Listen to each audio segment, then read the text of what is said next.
साथियों, आज जब मैं आपके बीच आया हूं, इस लोकतंत्र के मंदिर के पास खड़ा हूं, तब मेरा हृदय पीड़ा से भरा हुआ है, क्रोध से भरा हुआ है।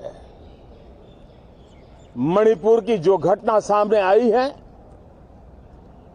किसी भी सभ्य समाज के लिए ये शर्मसार करने वाली घटना है। पाप करने वाले, गुनाह करने वाले कितने हैं, कौन है, वो अपनी जगह पे है, लेकिन बेइज्जती पूरे देश की हो रही है। 140 करोड़ देशवासियों को शर्मसार होना पड़ रहा है। मैं सभी मुख्यमंत्रियों से आग्रह करता हूं कि वे अपने राज्य में कानून व्यवस्थाओं को और मजबूत करें, खास करके हमारी माताओं बहनों की रक्षा के लिए कठोर से कठोर कदम उठाएं।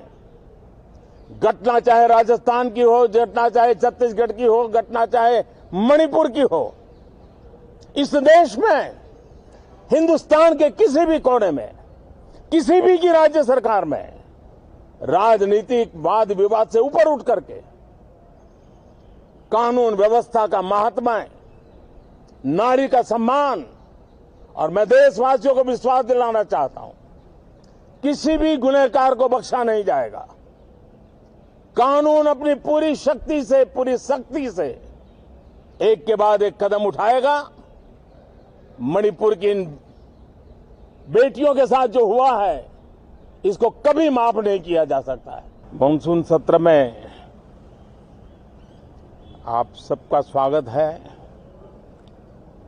सावन का पवित्र मास चल रहा है और इस बार तो डबल सावन है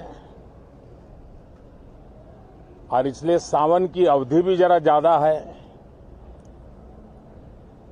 और सावन मास पवित्र संकल्प के लिए, पवित्र कार्यों के लिए बहुत ही उत्तम माना जाता है। और आज जब लोकतंत्र के मंदिर में इस सावन के पवित्र मास में मिल रहे हैं, तो ये लोकतंत्र का मंदिर ऐसे अनेक पवित्र कार्य करने के लिए इससे बड़ा उत्तम अवसर नहीं हो सकता है। मुझे विश्वास है कि सभी माननीय सांसद मिलकर के इस सत्र का जनहित में सर्वाधिक उपयोग करेंगे।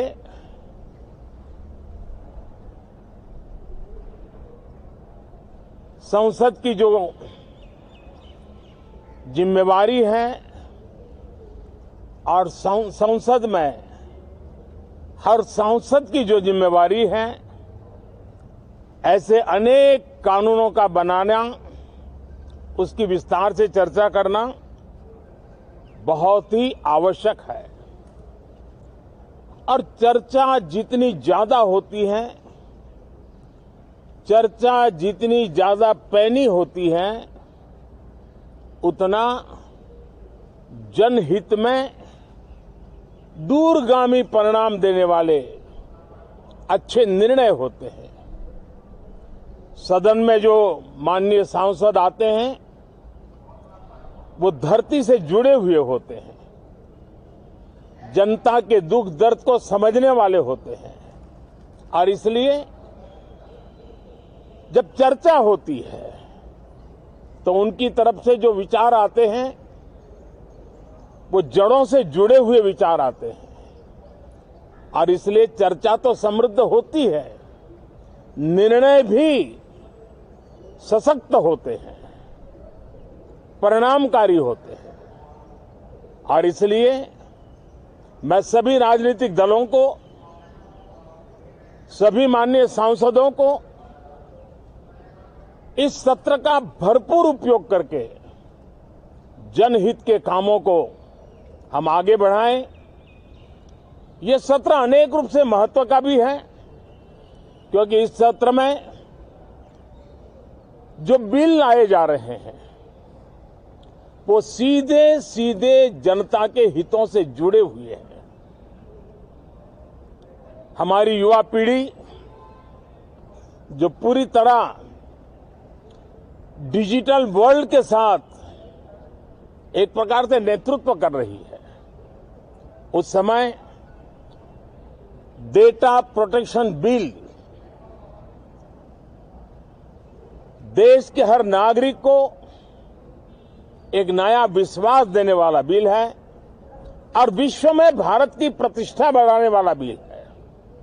उसी प्रकार से नेशनल रिसर्च फाउंडेशन, ये बिल एनआरएफ नई शिक्षा नीति के संदर्भ में एक बहुत बड़ा अहम कदम है और इसका उपयोग अनुसंधान को बल देना, इनोवेशन को बल देना, रिसर्च को बल देना और हमारी युवा पीढ़ी जो विश्व के अंदर नए उपक्रमों के द्वारा विश्व का नेतृत्व करने का सामर्थ्य रखती है, उनके लिए बड़ा अवसर देकर के आ रही है।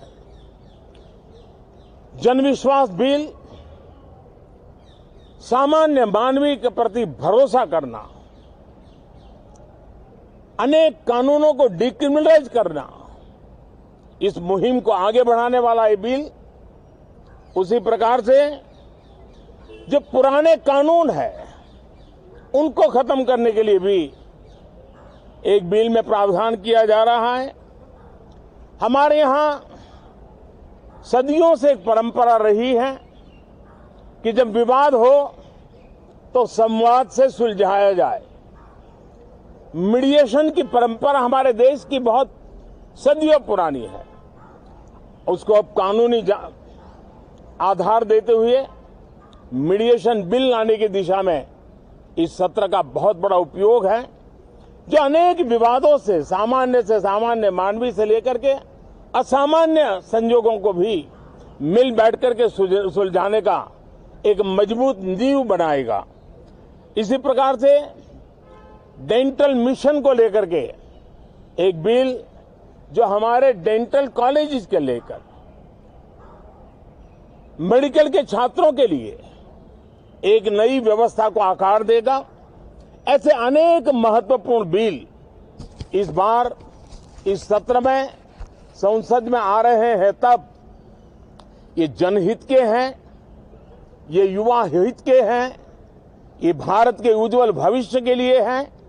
मुझे विश्वास है कि सदन में गंभीरतापूर्वक इन बिलों पर चर्चा करके हम बहुत तेजी से राष्ट्रहित के महत्वपूर्ण कदमों को आगे बढ़ाएंगे।